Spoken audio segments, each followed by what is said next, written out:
ทำที่อเมริกา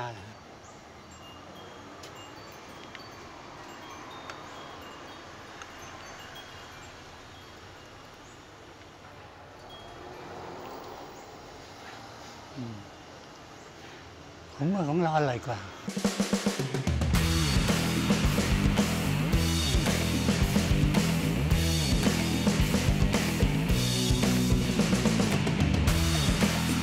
This is Si Racha. It's one of the world's fastest growing food products, ubiquitous across the United States. But where does it come from? The bottle has English, Vietnamese, and Chinese characters, and the name is borrowed from a small coastal town in Thailand. Well, we're in Thailand too, so we went in search of the truth. And to our surprise, we found it. This is a story that crosses borders and continents, that involves wartime refugees and Thai royalty, and even the fall of the Chinese emperor. This is the incredible story of Si Racha.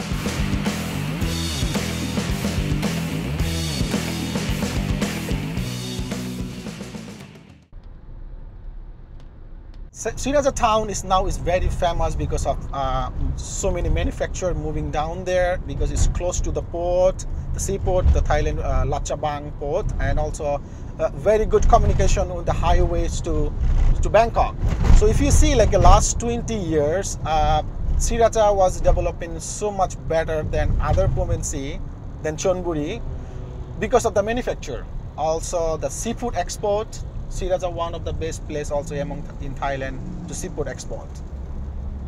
We're on the highway between Bangkok and Pattaya for one reason.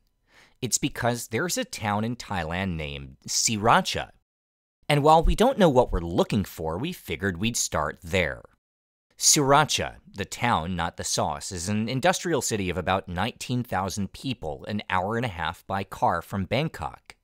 It's not on the tourist trail, and it's mostly famous in Thailand for its automotive factories and agriculture. But what about the sauce? There is an official canon of this stuff, and it's a story that's been told over and over in print and even in a documentary. So we won't spend too much time on it. There's plenty of resources online if you want to know that story. But here's the quick synopsis. In 1975, a Vietnamese man named David Tran started making chili sauce in his hometown near Saigon. After the war, he fled to America with about 3,000 other refugees on a cargo ship called the Huy Fong. Arriving in California, he started making chili sauce again and selling it to other immigrants from Asia. In the beginning, he'd package his sauce in old baby food jars, eventually buying an old Chevy van and selling his sauce from the window. And over time, he fine-tuned his recipe, first using serrano chili peppers and then changing to the more accessible jalapenos.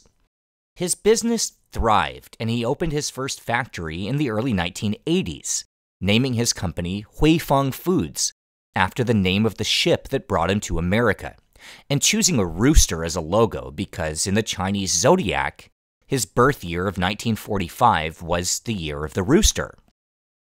He no longer sold out of a cargo van as he opened a real shop near Chinatown in Los Angeles. In 1987, he expanded to a 68,000 square foot production facility in Rosemead, California, and by the early 2000s, the Huy Fong factory expanded to another location, 10 times larger. Now, David Tran, as with so many immigrant stories, is proud of his American success, and he's carefully marketed Si Racha as an American brand. The official story of why it's named after a town in Thailand is that he passed through this place on his way out of Vietnam and was stunned by its natural beauty. But there are a few problems with this story. First, there's a lot of places renowned for natural beauty in Thailand, but this is a strange one. Si Racha is not a resort town. It's an industrial area near the container port. And second, in Thailand, there's a sauce called Si Racha too. And supposedly, that sauce has its roots right here.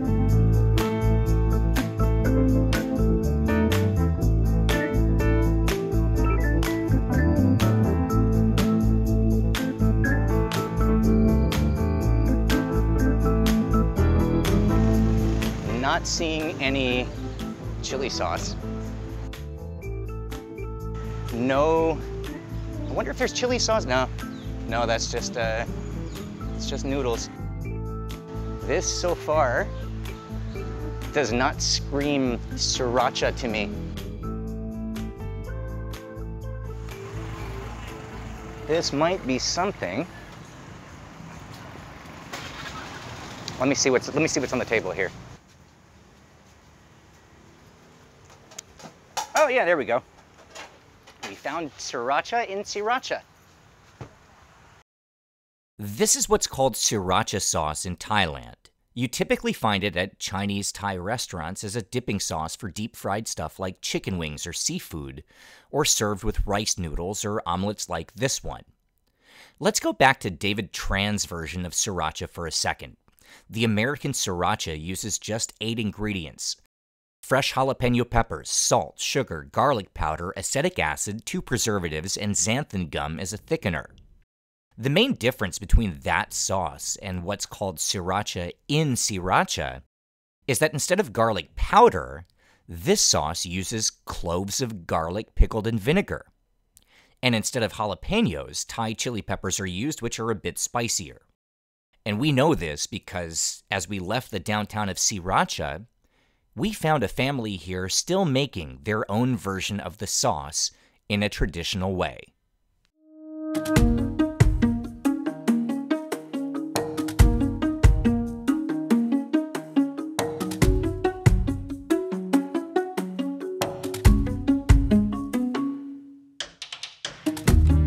ชนาภาวรนุชกุล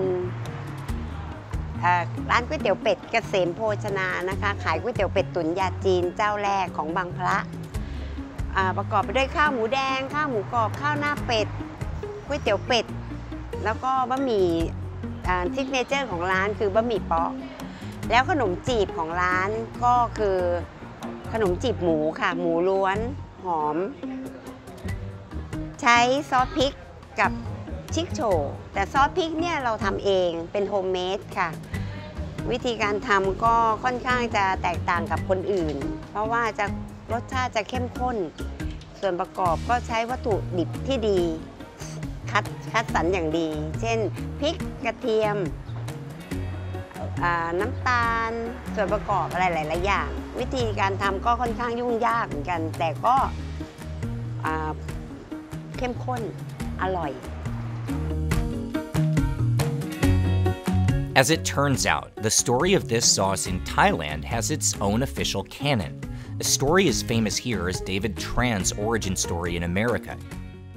It starts in the 1930s when a man from this village traveled across Asia on business where he tried all manners of hot sauces, some sweet, some spicy, some sour. But he'd never tasted one that combined all those flavors, so he started to make his own. His daughter, a young woman named Tanam Chakapak, took his creation and spent years perfecting the recipe, selling jars of her sauce from her family's home. She opened a factory in 1949 naming her sauce Sriracha Panich, quickly scaling up her production to meet demand across the country and eventually overseas. Sriracha Panich was a smash hit across Southeast Asia, finding a particularly devoted audience in Chinese immigrant communities in Vietnam and Thailand, and then spreading to all corners of the continent. In fact, by 1975, when David Tran made his first chili sauce, this sriracha was not just sold in his native Vietnam, it was the best-selling hot sauce in that country. Sales continued to grow, and in 1984, Ms. Chakapak's factory was bought by a company called Thai Teparos, which moved production to an enormous facility in Samut Prakan, directly between Bangkok and the town of Si Racha. Sriracha Panich remains the best-selling brand in this category in most of the world, and Tanam Chakapak is known as the founder, the creator of Sriracha. As far as the narrative of the sauce goes, that's pretty much how it started. But a bit more digging, and a few strokes of good luck, took us in an unexpected direction that finds this same sauce 1,000 miles away and almost a century further back in time. you know, I was pretty surprised that there was no like statue to the Si Racha chili sauce in town, right? Like, I think all of us, when we went there, we kind of had the idea that like this is going to be a place that's proud of the fact that the entire world knows the name of this town because of this sauce. But yeah, it was really hard to find any indication that this is actually where the sauce comes from. Like in my hometown, which I guess is about the same size as Si Racha, if somebody found out that like ketchup came from Charlottesville, Virginia, we would have like a 500-foot tall statue of a ketchup bottle built right in the middle of downtown. Like there would be a ketchup parade like once a week. And it surprises me a little bit that, like, Adam, is that something, is that fair to say that like the town itself doesn't really seem to care that much about, they're not really taking advantage of this, the Sriracha potential tourism, let's say? Well, yes, the government can do that, but you know, it's going to be more famous. But Si Racha is already famous among Thai. Every Thai know about that chili sauce and about the Si Racha. So you see that why Si Racha is becoming famous for the chili sauce. Because you need to understand, when the Chinese community moving down there, the most of Chinese food is steamed. They need to use the sauce. And that how this Si Racha sauce is actually made in, the chili sauce actually in Thailand is made by a Chinese community for a long time ago. Because not normally in Thai food, they don't really much use in chili sauce. But every time you're gonna eat any kind of steamed food, you need to use the chili sauce. It did seem interesting that this sauce spread through Chinese Thai communities. Every restaurant we found serving Sriracha also served Chinese food. And even David Tran, well, he was first-generation Chinese born in Vietnam. Now, this region of Thailand, the area called Chonburi that includes Si Racha, it has a long history of Chinese migration, generally beginning around the 1880s. That was when an agricultural famine in southern China brought waves of people here in search of jobs or better farmland. As has been the case throughout history, people would cluster around others from the same hometowns, bonded by a similar language or family connections, helping each other build a new life in a new place. Most of the Chinese immigrants who settled in Bangkok, for example, came from here, an area called Chaoshan in eastern Guangdong. Pretty much all of the Chinese Thai food in Bangkok comes from that region. In Chonburi, there are clusters who arrived in Thailand from there too. There are also pockets from Hainan Island and from Fujian. Now this is when luck starts to enter our story. Two of my closest friends happen to be Chinese food historians, Chris and Steph from Chinese Cooking Demystified. In fact, they've recently moved to Bangkok in part to research the Chinese diaspora and its connections to Thai food. I sent a message to Steph asking if there were any chili sauces similar to Sriracha that she knew about in southern Chinese cuisine that might have existed in the 1880s. Lots, she answered, but I'd need to be more specific. So I repeated the recipe we'd learned at the last restaurant. And that was where things started to snowball. There are chili sauces from all across Asia, but it's the pickled garlic that's uncommon. In fact, it's so uncommon in a thick and sweet chili sauce that there's only one other example any of us could come up with, and that happened to be one from Steph's own hometown of Guangzhou. Now, Guangzhou, or Canton in the West, was not one of those places that sent waves of migrants to Southeast Asia. It was, and still is, the cultural and financial hub of southern China. It's incredibly uncommon to find families here that take their roots from Canton. But we just met one.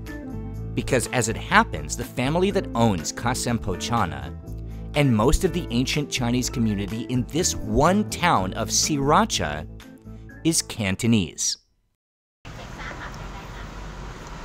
Oh wait, that may not be mine, whatever.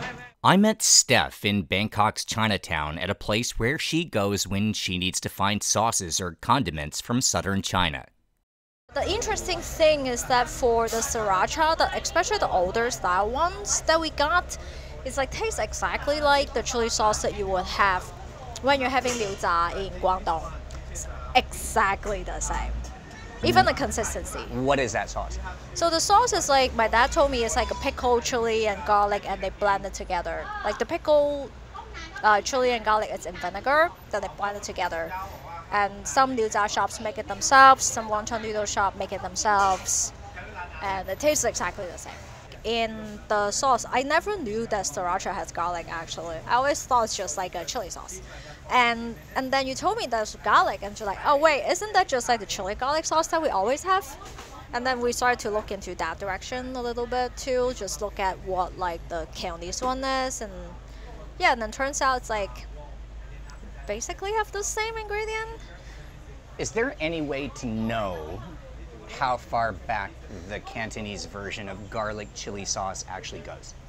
Well, according to my dad, in the like early 20th century, there's already famous sauce making factories, brands that already has it, that it's one of their famous products. This is where we got our second piece of good luck. Because as it happened, at this store in the middle of Bangkok, without us even knowing what we'd stumbled across, we happened to find a bottle of a Cantonese garlic and chili sauce that looks and tastes an awful lot like what we call Sriracha. And it's a sauce that happens to have been exported to Thailand 2 generations before the first bottle of Sriracha Panich ever came off the assembly line.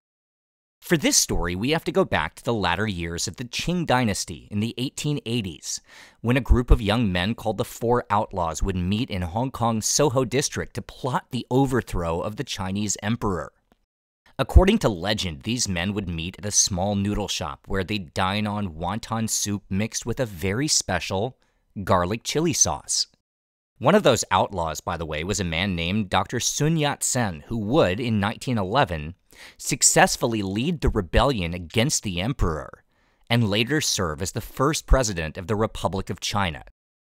Anyway, that story might be apocryphal, but what is certain is that just 3 years after the garlic chili sauce forays of the Four Outlaws, 2 brothers, Tam Kit Sang and Tam Tat Sang, started bottling their own version of the sauce just a block away from where Sun Yat-sen's group would meet. The year was 1891, and their brand would be named Kamchun Kun Yik. The Tam brothers learned their recipe in their hometown of Shunda, just outside of Guangzhou City, a place known throughout China as the cradle of Cantonese cuisine. But the sauce they'd grown up with was thin and viscous. At their factory, the brothers came up with a technique of adding sweet potato flour for a pleasant, thick texture, not unlike Sriracha today. By the early 1900s, their sales had increased to more than 100,000 Hong Kong dollars per year. And by the 1920s, their product was being sold overseas and was even honored at the British Empire exhibition in 1924 at Wembley Stadium. I have no idea if Tanom Chakapak might have tasted this exact garlic chili sauce, or maybe a homemade version from some local immigrants. Or maybe she and her father really did simply invent something similar, all on their own. But let's consider 2 things. First, this exact sauce was being exported at that time to Cantonese communities around the world. And second, there was a Cantonese community in Thailand, and it happened to be in the village of Si Racha. One last note, by the way, this is almost definitely unrelated, but still pretty interesting. In 1904, Sun Yat-sen himself, the revolutionary who loved his garlic chili sauce, he took a trip to Bangkok, where he stayed for several months, raising money and political support. And apparently he made such an impact that what was then the main street in Bangkok's Chinatown was renamed in his honor. To this day, the alley still exists, called Soi Sun Yat-sen. And just a few feet away, there's a Cantonese restaurant, right there in Bangkok's Chinatown, that survives since before the fall of the last Chinese emperor. It's called the Canton House, and it's been serving food in this location since 1908, or 27 years before Tanom Chakapak bottled the first version of her Sriracha. And guess what's on their menu? serving as a dipping sauce for Guangzhou dishes like garlic fried shrimp, siu mai, and fish maw. So we have the pieces. A garlic chili sauce served in Shunda since at least the 1870s was developed starting in 1891 in Hong Kong into a form that closely resembles what we still see today. A cluster of immigrants from exactly that region of southern China moved to a coastal Thai town called Si Racha in search of better farmland and work opportunities, bringing the sauce with them, where it caught the attention of the locals, including an entrepreneur named Thailand Chakapak, who began mass producing it in 1949. This sauce then spread to Chinese communities across Southeast Asia, including in Vietnam, where it was noticed by a man named David Tran, who began to bottle and sell his own version of the sauce using the same name, Si Racha, in the United States after arriving in 1978 as a refugee. The only thing we're missing is a first-hand account, someone who actually lived this history to tie those pieces together. And once again, fate smiled on our mission. Just a mile away from Bangkok's Chinatown, there's a shop that's been making and selling their own Sriracha sauce since 1932, 3 years before the origin story of Sriracha Panich begins. This version is called Gold Medal Sriracha, and the owner, a man named Lakut Suwan Prasop, is now 84 years old and still following the recipe of his mother, who learned how to make the sauce in the 1910s from the Chinese immigrants in her hometown, Si Racha. คือพ่อผมเป็นข้าราชการกรมชลประทานนะครับก็ไปตรวจงานทางโน้นศรีราชาอะไรโน้นผมทำต่อจากแม่แล้วก็เดี๋ยวนี้ลูกชายก็ช่วยกันอยู่แม่เป็นคนศรีราชาแล้วเวลามีเพื่อนฝูงไปเยี่ยมทางโน้นแม่ก็ ทำซอสอย่างเงี้ยให้จิ้มอาหารทะเลกับที่ให้เพื่อนฝูงใช้ชิมที่โน่นแล้วก็ เพื่อนฝูงก็บอกว่าอร่อยดีวันนานๆเข้าก็เลยบอกน่าจะทำขายชวนให้ทำขายเลยทั่วไปไข่เจียวก็มีหอยแมงภู่ทอดอะไรอย่างเงี้ยแล้วก็ตามร้านอาหารก็ปรุงเทใส่ร้านหน้าThe first maker in Thailand. Mr. Lakut's parents opened this shop in 1932 across the street from the grounds of the Imperial Palace. And again, much like in China, Sriracha found itself at the center of historic upheaval. 1932 was the year in which Siam had a revolution, and Rama VII abdicated the throne, and the country for the first time became a constitutional monarchy instead of an absolute kingdom. The new king was said to be a fan of Gold Medal Sriracha, and the sauce itself, no matter where it might have come from, is by now an essential part of Thailand's culture. So we'd gone on quite a journey, and all we had left to do was taste everything.